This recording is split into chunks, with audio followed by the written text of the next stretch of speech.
Alors, il y a du nouveau, du très gros nouveau même, chez LinkedIn. Une mise à jour importante s'annonce et elle pourrait bien changer la façon dont nos données professionnelles sont utilisées. En gros, la plateforme veut se servir de nos profils pour entraîner son intelligence artificielle. On va décortiquer ensemble ce que ça veut dire concrètement. La question est posée et elle est directe. Est-ce que notre profil pro est en train de servir de prof à une intelligence artificielle? Eh bien la réponse n'est pas si simple. Le truc, c'est que par défaut, tout ce qu'on partage sur LinkedIn, eh bien ça pourrait bientôt être utilisé pour nourrir les modèles d'IA de la plateforme. C'est un changement assez radical, on va voir comment ça marche. Alors voilà, on entre dans le vif du sujet, la nouvelle politique de données. Qu'est-ce qui change au juste? Bon, il faut savoir que LinkedIn, qui appartient à Microsoft, a décidé de mettre en place de toutes nouvelles règles du jeu pour l'utilisation de nos données. Allez, on va décortiquer ça point par point pour y voir plus clair. Première info, et pas des moindres, la date.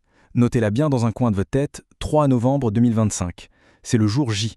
C'est à partir de ce moment-là que cette nouvelle politique sera appliquée. Et ça concerne pas mal de monde, l'Union européenne, le Royaume-Uni, les États-Unis et la Suisse. Bref, une bonne partie des utilisateurs. Et là, attention, on arrive au point le plus important, le cœur du sujet. C'est activé par défaut. On appelle ça une politique de désinscription ou opt-out en anglais.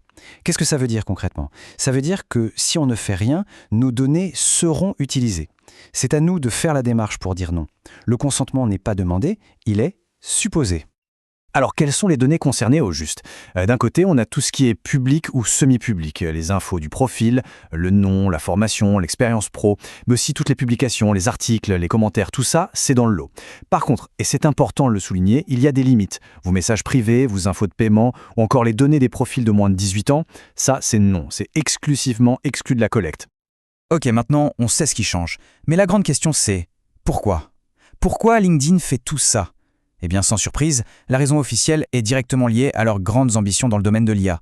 Ils veulent tout simplement développer des outils plus puissants, plus performants.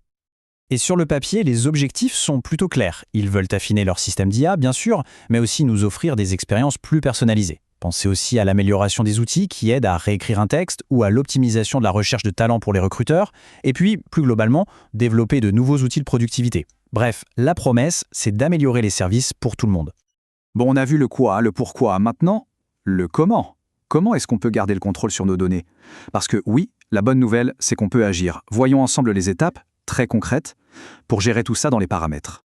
Juste pour que ce soit bien clair, on récapitule. LinkedIn a choisi le système de la désinscription, l'opt-out. C'est le mode par défaut. Le silence vaut accord.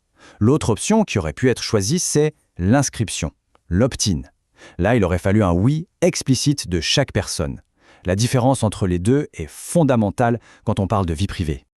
Alors, concrètement, comment on dit non? En fait, c'est assez simple en 2 étapes. D'abord, il faut aller dans les paramètres de son compte et plus précisément dans la section confidentialité. Ensuite, il faut chercher l'option qui concerne l'utilisation des données pour l'IA. Et là, on peut soumettre une objection. Ça se fait soit directement dans les réglages, soit en remplissant un petit formulaire. Ok, maintenant qu'on a vu les détails pratiques, prenons un peu de recul. Parce que cette décision de LinkedIn, elle ne sort pas de nulle part, loin de là. En fait, elle nous plonge en plein cœur d'un débat immense, celui qui oppose l'innovation à toute vitesse et la protection de notre vie privée. Et évidemment, tout ça soulève de vraies préoccupations. D'abord, la question du consentement. Est-ce qu'un consentement par défaut est un consentement vraiment éclairé? Pas sûr. Ensuite, il y a le fameux droit à l'oubli, qui est un principe clé en Europe. Comment s'appliquera-t-il?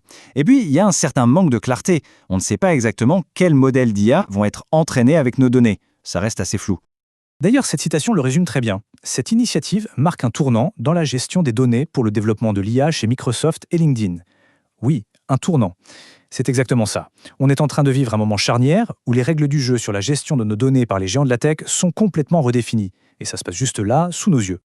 Et tout ça nous ramène à une question de fond, une question essentielle. Quel est le vrai prix à payer pour avoir des plateformes plus intelligentes? Le progrès, c'est super, personne ne dira le contraire. Mais ça nous force à réfléchir à la contrepartie. Où est-ce qu'on place le curseur entre l'innovation et la protection de nos informations les plus personnelles? C'est une réflexion qui est loin d'être terminée. Merci d'avoir suivi cette analyse avec nous.